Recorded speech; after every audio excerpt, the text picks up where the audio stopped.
তিনি যেটা বলেছেন সেটা হচ্ছে যে তিনি আমাদের প্রসিকিউশন এবং ইনভেস্টিগেশন এজেন্সির সাথে বসেছেন, মিটিং করেছেন।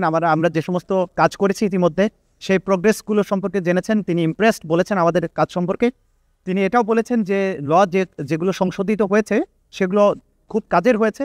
আরও দু একটা বিষয়ে আরও অ্যামেন্ডমেন্টের প্রয়োজন হতে পারে, সেই ব্যাপারে আমরা সম্মিলিতভাবে প্রসিকিউশন এজেন্সির সাথে প্রসিকিউটরের সাথে পরামর্শক্রমে আমরা আরও কিছু বিষয় প্রপোজ করব, এটা তিনি বলেছেন।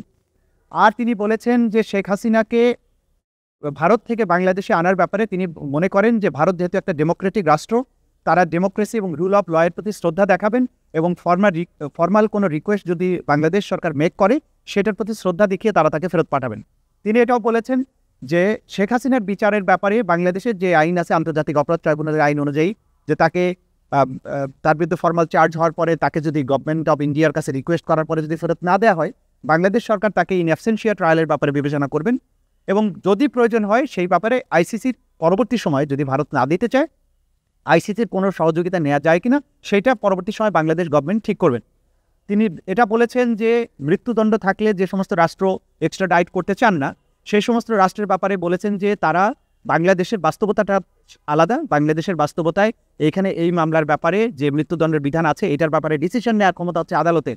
আদালত ঠিক করবেন যে মৃত্যুদণ্ড দেওয়া হবে কি হবে না, এবং বাংলাদেশ সরকার এই মৃত্যুদণ্ডটা অ্যাবলিশ করবে কিনা এটা বাংলাদেশের জনগণের চাহিদা, এই রাষ্ট্রের বাস্তবতার আলোকে বাংলাদেশ গভর্নমেন্ট ডিসিশন নেবে।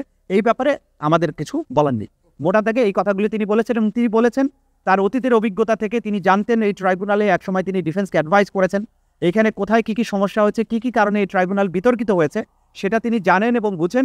সেই কারণে তিনি এই ইনভাইটেশন গ্রহণ করেছেন, আমাদেরকে অ্যাডভাইস করছেন যে অতীতে যে ভুলগুলো হয়েছে সেগুলো যাতে আর কখনো না হয় এবং ফ্রি ফেয়ার এবং ইম্পার্শিয়াল একটা ট্রায়াল যাতে হয়, আন্তর্জাতিক মহলের কাছে গ্রহণযোগ্য একটা বিচার হয়, সেই ব্যাপারে তিনি প্রসিকিউশন এজেন্সিকে তিনি অ্যাডভাইস করবেন, সহযোগিতা করবেন।